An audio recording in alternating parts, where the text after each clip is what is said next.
कंवारी ननद। अंजलि की उम्र लगभग 30 साल हो चुकी थी। वो एक स्कूल में टीचर की जॉब करती थी। अंजलि के घर में उसकी माँ के अलावा उसका छोटा भाई और भाभी भी रहा करते थे।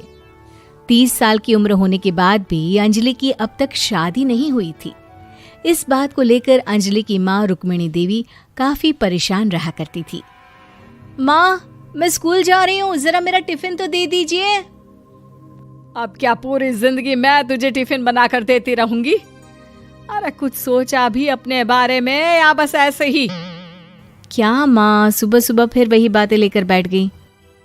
माँ गलत क्या कह रही है अंजलि दीदी, इतनी उम्र हो चुकी है आपकी, माँ कब तक आपकी सेवा करती रहेंगी?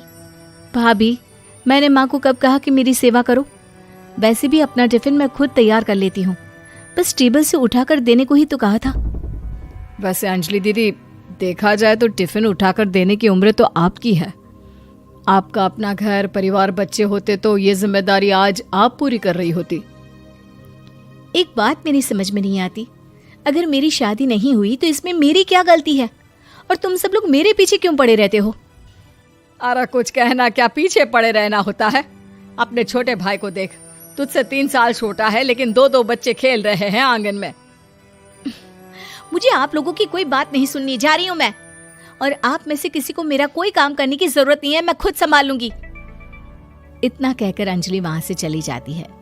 शाम को जब अंजलि अपने स्कूल से लौटकर घर वापस आती है तो उसने देखा कि पड़ोस वाली निर्मला चाची वहां पर बैठी हुई थी। क्या बात है अंजलि बिटिया, नौकरी करके वापस आ गई?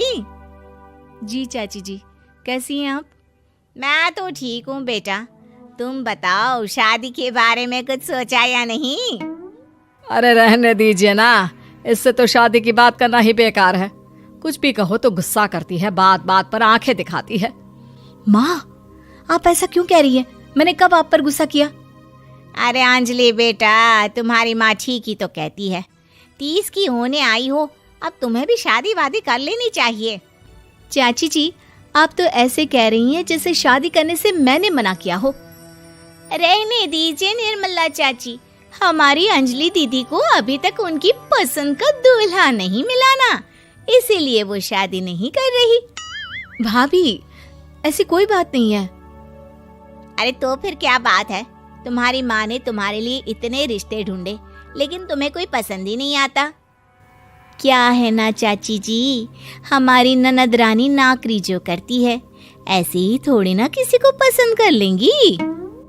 अरे भाई, नौकरी का घमंड है तो बात अलग है, कोई और बात हो तो बताओ, कोई रास्ता निकाला जाए। नहीं नहीं चाची जी, कोई बात नहीं है, बस मुझे अभी तक अपनी पसंद का कोई मिला नहीं है।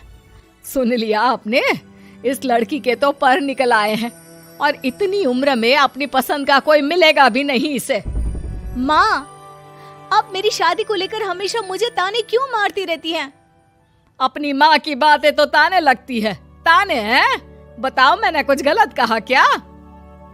देखो, ये सब छोड़ो, मेरी दूर की बुआ का बेटा है, उसकी अभी शादी नहीं हुई है, उम्र होगी कोई 34-35 साल। आप कहें तो बात आगे बढ़ाऊं? अरे हाँ, क्यों नहीं, ये भी कोई पूछने की बात है। अरे जल्दी से लड़के को यहाँ बुला लो। माँ, आप मुझसे पूछे बिना मेरी शादी की बात करने जा रही हैं और मेरी उम्र 30 भी पूरी नहीं हुई है। निर्मला चाची कह रही है कि वो लड़का 35 साल का है। अंजलि दीदी, आपको क्या लगता है इस उम्र में कोई फिल्म का हीरो आएगा आपके लिए? देखिए, अब पसंद और नापसंद की बात तो रहने दीजिए, पसंद करने की उम्र तो आपकी निकल चुकी।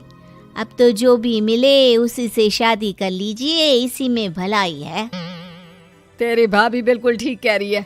अब जैसा रिश्ता मिले उसके लिए हाँ कर देना, ताकि हम भी गंगा नहाए। ठीक है, चलिए मैं उस लड़के को कहती हूँ, वो कल ही अंजलि को देखने आ जाएगा। अगले दिन निर्मला चाची के दूर का रिश्तेदार अंजलि को देखने उसके घर आता है। उसका नाम था अजय। अंजलि जी, तो आप नौकरी करती हैं, वो भी स्कूल में? जी हाँ, मैं स्कूल में टीचर हूँ। हमारी बेटी बहुत होशियार है। अरे पढ़ने लिखने में इतनी होशियार है, इसीलिए तो इसकी नौकरी लगी है स्कूल में। हाँ, ठीक है आंटी जी, जरा मुझे भी तो बात करने दीजिए आपकी बेटी से।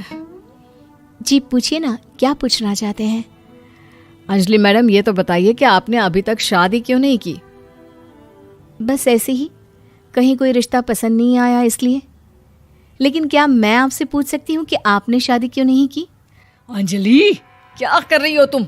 लड़कियों को इस तरह की बातें नहीं शोभा देती। रहने दीजिए आंटी जी, आपकी बेटी काफ़ी पढ़ी लिखी है, मैं उनके सवाल का जवाब दे ही देता हूँ। वो क्या है ना, मुझे भी अभी तक अपनी पसंद की कोई लड़की नहीं मिली।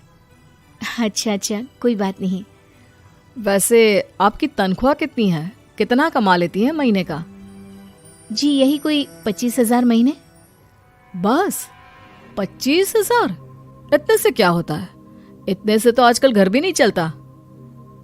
आपके कहने का क्या मतलब है? अरे मैं तो ये सोचकर आया था कि नौकरी वाली लड़की है, आराम से 40,000 कमाती होगी। माफ कीजिएगा, आपका और मेरा रिश्ता नहीं हो सकता। जी कोई बात नहीं, मुझे भी आपके साथ शादी करने में कोई इंटरेस्ट नहीं है।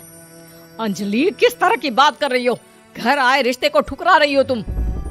दीदी, अब इस उम्र में आपको इतनी अकड़ नहीं दिखानी चाहिए। अच्छा खासा रिश्ता हाथ से निकल गया, कहीं ऐसा ना हो कि जिंदगी भर कुंवारी ही रह जाओ आप। कुछ दिन और ऐसे ही निकल जाते हैं और अंजलि की शादी कभी नहीं होती। अंजलि के परिवार वाले बिंदास उसे ताने मारते रहते हैं, लेकिन अंजलि एक बड़ी नौकरी की तैयारी करती है और उसमें सिलेक्ट होने के बाद अंजलि को एक बहुत बड़ी नौकरी मिल जाती है। अब तो दीदी के नखरे और भी ज्यादा बढ़ जाएंगे भाई, अब तो इतनी बड़ी नौकरी जो लगी है, अब इनकी शादी होने से रही। माँ, मुझे नौकरी के लिए दूसरे शहर जाना पड़ेगा। आप जानती हैं ये बहुत बड़ी जॉब है और इसमें पैसे भी बहुत ज्यादा मिलेंगे। अच्छा, कितने पैसे मिलेंगे बेटा? माँ, मुझे हर महीने 90,000 सैलरी मिलेगी। क्या? अरे वाह वाह, ये तो बहुत अच्छी बात है। लेकिन फायदा क्या? कितने भी पैसे मिले, शादी तो हुई नहीं ना तुम्हारी। अंजलि नौकरी करने के लिए दूसरे शहर में चली जाती है और जब कुछ महीनों के बाद वो वापस घर आती है तो उसे अपने पति के साथ देखकर उसके घर वाले हैरान रह जाते हैं। अरे अंजलि, तूने शादी कर ली और हमें बताया तक नहीं। और दामाद जी करते क्या हैं? इतनी बड़ी कार है उनकी। माँ, मैं आपको सब कुछ बताना चाहती थी, लेकिन आप सबके ताने सुनकर बहुत दुखी हो गई थी और इसलिए मैंने अपनी पसंद से शादी कर ली। मेरे पति मेरे साथ ही ऑफिस में नौकरी करते हैं और बहुत बड़े अफसर हैं।